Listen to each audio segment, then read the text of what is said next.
পক্ষ তাদের বক্তব্য শ্রবণ করেন নাই, তাদেরকে শুনানির কোনো সুযোগ দেন নাই। কিন্তু বিশ্ববিদ্যালয় কর্তৃপক্ষের রেকর্ড থেকে দেখা যাচ্ছে জনাব জুলিয়াস সিজার আপিল ফাইল করেছিলেন। এরই প্রেক্ষিতে 3 সদস্য বিশিষ্ট কমিটি গঠন করে দেওয়া হয়েছিল। কমিটি তাদেরকে ডেকেছিল, তাদের সামনে বক্তব্য উপস্থাপন করেছে এবং সকল ফ্যাক্ট ফাইন্ডিং কমিটির রিপোর্ট অনুযায়ী বিশ্ববিদ্যালয়ের ভিসিকে রিকমেন্ডেশন করে বলেছেন যে তার যে প্রার্থিতা বাতিল ছিল তা যেন বাতিল রাখা হয়। এই রিকমেন্ডেশনের ভিত্তিতে বিশ্ববিদ্যালয়ের ভিসি অর্থাৎ ডাকসুর যিনি প্রেসিডেন্ট, তিনি এই রিকমেন্ডেশনের ভিত্তিতে তার প্রার্থিতা বাতিল বহাল রাখেন। এই আদেশটিকে চ্যালেঞ্জ করেই তারা এখানে এসেছিলেন।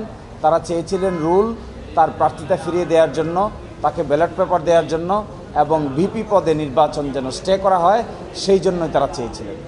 তো আজকে মাননীয় হাইকোর্ট ডিভিশন তার এই রিট পিটিশনটি সামারালি রিজেক্ট করে দিয়েছেন। তার অর্থ হলো আগামীকালকে তিনি প্রার্থী হতে পারবেন না, তিনি নির্বাচনে কন্টেস্ট করতে পারবেন না, ভোটার তালিকাও তার নাম থাকবে না এবং আগামীকালকে যথারীতি সকাল 8টায় ঢাকা বিশ্ববিদ্যালয়ের সেন্ট্রাল স্টুডেন্ট ইউনিয়ন ডাকসুরের নির্বাচন অনুষ্ঠিত হবে। ইতোমধ্যে সকল প্রস্তুতি ঢাকা বিশ্ববিদ্যালয় সম্পন্ন করেছে। সিসিটিভি ক্যামেরা সহ এবং মনিটরে তাদের এই নির্বাচনের ফলাফল ঘোষণা এবং গণনা, ব্যালট পেপার গণনা সহ সব কিছুই দেখানোর উদ্যোগ নেওয়া হয়েছে 8টি সেন্টারে। আমরা আশা করি আগামীকালকে সকালবেলা 8টায় ঢাকা বিশ্ববিদ্যালয়ের ক্যাম্পাসে উৎসবমুখর পরিবেশে এই ভোট অনুষ্ঠিত হবে। আমরা তো নিজেরা কোনো আইনি লড়াই সূচনা করিনি, যারা সূচনা করেছে তাদের আইনি লড়াইয়ের জবাব দিয়েছি আমরা।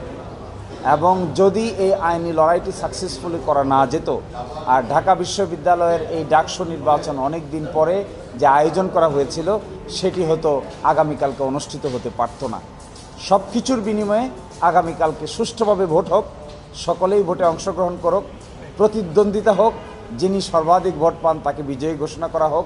এই পরিবেশ নিশ্চিত হয়েছে, এটাই আমাদের জন্য সবচাইতে ভালো খবর। এটি আসলে একটু এক্সেপশনাল প্র্যাকটিস। আমরা যারা বিভিন্ন সময়ে বাংলাদেশের প্রথিতযশা সিনিয়র আইনজীবীদের সঙ্গে কাজ করেছি, আমরা দেখেছি এগুলো করেছেন। আমরা এগুলো কোথাও কোনো বইয়ে কিতাবে লেখা থাকে না, এগুলো হলো প্র্যাকটিস করতে করতে এই এক্সাম্পলগুলো। যেহেতু আইন পেশাটা একটা গুরুমারা বিদ্যা, এই গুরুমুখী বিদ্যা অনেক সময় সিনিয়রদের কাছ থেকে শিখতে হয়। আমরা এটাও দেখেছি আমাদের সুপ্রিম কোর্টের একজন অনারেবল জাজ ইন চেম্বার লুঙ্গি পরে বাসায় বসে থাকা অবস্থায় আদেশ দিয়েছেন। আমরা এটাও দেখেছি হাইকোর্ট ডিভিশনের আদেশ বাসায় গিয়ে রাত 12টার সময় কোনো এক চেম্বার জাজের বিচারপতি সেটিকে স্টে করেছেন। এগুলো দেখে আমরা বড় হয়েছি, এই জন্য আমাদের এই এক্সেপশনাল মনে হয় নাই। এইটাই ছিল আমার পক্ষে করণীয়, আমরা সেটা করার চেষ্টা করেছি।